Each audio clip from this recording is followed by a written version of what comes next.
Hello trading friends and welcome back to Forex Focus, brought to you by IG. Taking a look at the violent move higher in interest rates here following the inflation report for April. US inflation ticking higher, sending Treasury yields higher, sending Fed funds futures higher, as well as the market starts to project whether or not the Fed will even cut in 2024. So much to dissect. We'll even throw some US dollar in there for good measure as well. But let's start with the Treasury yield piece. 10 years, as you can see, ripping from trading around 4.4%, and that was a year-to-date high since I believe November of 2023, and then post-CPI report ripping from 4.4 straight up to close to 4.6% in recent trade when looking at the 10-year yield.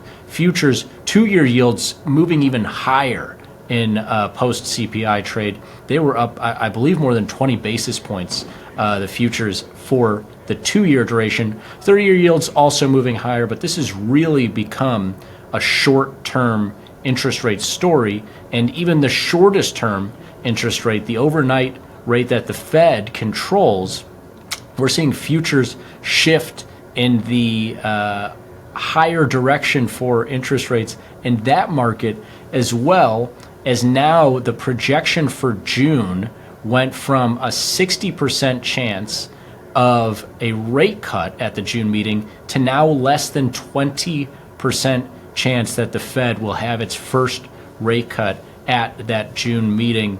And if you've been watching interest rates over the course of the last several months, you'll know that this first cut from the Fed that everybody is looking for, as U.S. interest rates still at 5.5%, and inflation's been ticking lower, and everybody, even Fed Chair Powell, has said that the rate cuts are likely to come here in 2024.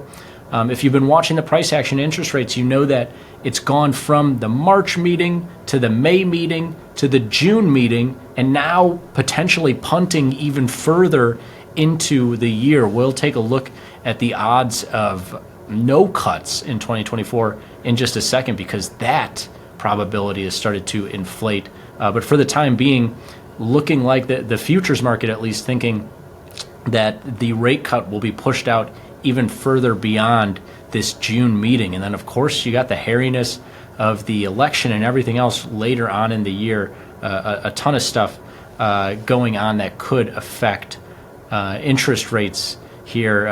But inflation, the biggest effect on interest rates, especially as we've seen all this price action coming off of the CPI inflation rate that came in 0.1% higher than expected. And that might not seem like a lot, but keep in mind that this is an uptick. Inflation has been ticking higher now from January to February, and now February to March here at the April reading.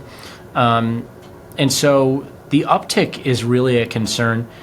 And not only that, we expected the uptick, but it's even higher than the expected uptick. And that's got people really fearful that this trend continues further, inflation continues higher. And it wasn't just the headline inflation. You might be able to say, oh, well, energy markets have been ticking higher. Some commodity markets in general have been ticking higher. And so it's really that, and that can get baked out just as quickly as it gets baked in. Core inflation also ticked higher than expected at 3.5%. That was expected at, 3.8%. That was expected at 3.7%. And so even the excluding of energy, those inflation numbers ticking higher here as well versus expectations. And again, the fear that's growing is we get another uptick next month, and soon, we're back into the inflationary territory that we were a year or two ago, which is 4, 5, 6%, and even higher at times. Inflation that caused the Fed to hike rates in the first place. So how could they possibly cut with an upticking inflation? And that's why those rate cuts have been punted out beyond June. Now the question becomes, will they cut at all this year?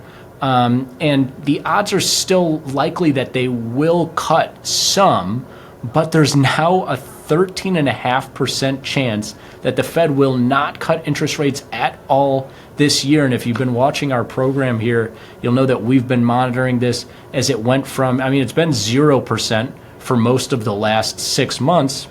And it got to 1 or 2% in the last couple of weeks. And you see last week it was 1.3%.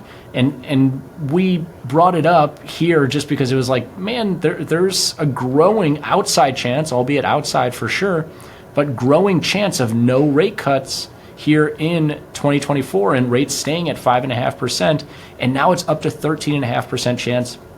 Still, the most likely outcome is of some kind of rate cut. But you see here, the most likely outcome there at 35% is just one rate cut now in 2024. Absolutely crazy. If you rewound to 4 months ago, the end of 2023, these futures for December of 2024 were pricing in 5, 6, or even 7 rate cuts. And now that's down to 1 or 2 or possibly none. Of course, this will continue to evolve as we get more data between now and the end of the year. If this inflation does start to tick lower again and we get down into the 2 handle, maybe Fed Chair Powell does get a cut or 2 in. But yeah, we're quickly approaching the midpoint of the year. No rate cuts have come, and the market's pricing none to come until at least the second half of the year. And now the end of year projections saying, hey, there's a relatively significant chance of no cuts at all. And the US dollar is loving it. US dollar hitting 30-year highs relative to the Japanese yen. And this is a market that's been crazy for the last couple of years. Of course, if you've seen anything in forex the last 3 years, you've seen that US dollar has been seeing some pretty crazy historical levels, especially against Japanese yen. But now in recent trade, breaking through 152, getting really close to 153, may be there depending on when you're looking at this. And those are the highest prices for US dollar relative to yen since 1990. But also keep in mind this US dollar market post CPI here in April, up more than 100 pips against the euro, against the pound, and really walloping the Australian dollar as well, as USD strength continues to abound on this US interest rate strength and some renewed fears of higher inflation. We'll continue to monitor Treasury yields, Fed funds futures, where the Fed might be going, as well, of course, the US dollar as it is either at historic highs or getting pretty close in a number of major pairs.